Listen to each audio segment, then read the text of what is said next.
రాజమండ్రి ఆనం కళా కేంద్రంలో డాక్టర్ శ్యామ్ ప్రసాద్ ముఖర్జీ 125వ జయంతి సంస్మరణ పక్షోత్సవాల సందర్భంగా బీజేపీ మహిళా మోర్చా ఆధ్వర్యంలో విద్యార్థులతో ప్రత్యేక సమావేశం జరిగింది.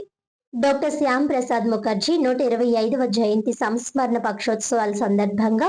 రాజమహేంద్రవరం ఆనం కళా కేంద్రంలో భారతీయ జనతా పార్టీ మహిళా మోర్చా ఆధ్వర్యంలో విద్యార్థినుల ప్రత్యేక సమావేశం నిర్వహించారు. జాతీయ మహిళా మోర్చా అధ్యక్షురాలు వనతి శ్రీనివాసన్ పిలుపు మేరకు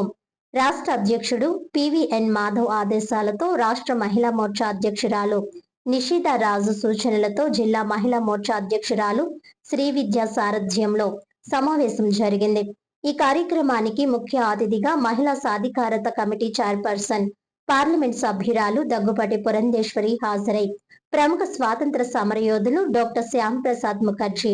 జీవిత చరిత్రను తెలుసుకోవాల్సిన ఆవశ్యకత ఈ తరం విద్యార్థులకు ఎంతైనా ఉందని ఆమె పిలుపునిచ్చారు. ఈ కార్యక్రమానికి తూర్పుగోదావరి జిల్లా అధ్యక్షులు పిక్కి నాగేంద్ర, విశిష్ట అతిథిగా రాష్ట్ర ఉపాధ్యక్షులు స్టేట్ కన్వీనర్ అయిన బిట్రా శివనారాయణ, మరొక విశిష్ట అతిథి రాష్ట్ర మహిళా మోర్చా ప్రధాన కార్యదర్శి రోహిణి, ఏపీఆర్ చౌదరి, బొమ్మల దత్తు, పరిమి రాధాకృష్ణ, రేలంగి శ్రీదేవి, తాడిమల్ల విజయవాణి, పిడికిటి శ్రీదేవి, క్షత్రియ బాలసుబ్రహ్మణ్యం సింగ్, సుమారు 1000 మంది కళాశాల విద్యార్థులు పాల్గొనడం జరిగింది.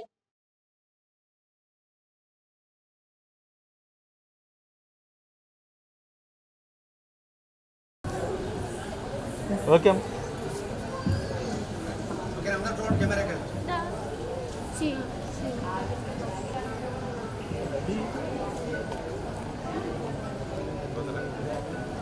ఈరోజు రాజమహేంద్రవరంలో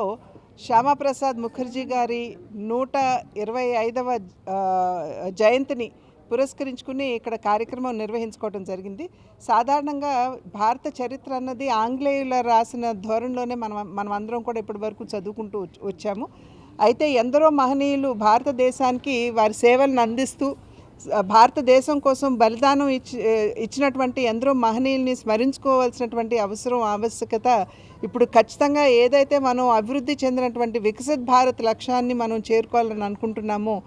ఆ నేపథ్యంలో ఖచ్చితంగా అవసరం ఉన్నది అనేటువంటి విషయాన్ని గుర్తించినటువంటి భారతీయ జనతా పార్టీ కేంద్ర నాయకత్వం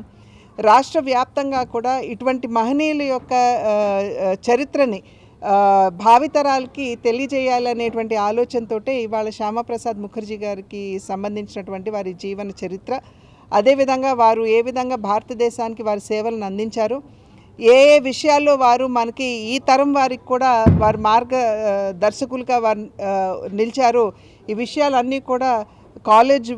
పిల్లలకి అదేవిధంగా భావితరాల వారికి తెలియజేయడానికి ఈ కార్యక్రమం నిర్వహించాము. శ్యామప్రసాద్ ముఖర్జీ గారు వారి యొక్క జీవన ప్రస్థానం 51 సంవత్సరాలు మాత్రమే అయినప్పటికీ కూడా వారు అనేక నిర్ణయాలు వారి జీవిత కాలంలో కాల్కటా యూనివర్సిటీ కులపతిగా, అదేవిధంగా బెంగాల్కి సంబంధించినటువంటి ఫైనాన్స్ మినిస్టర్గా,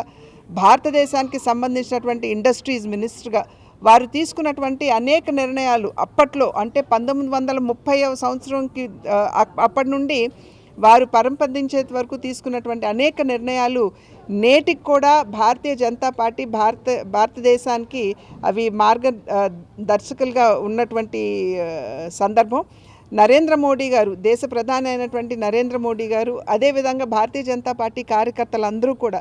ఏదైతే మార్గం ఆనాడు వారు చూపించారో, ఏదైతే సిద్ధాంతాలు మాకు అందించారో, ఏదైతే ఆలోచన విధానాన్ని మాకు వారి తరచి చూపించారో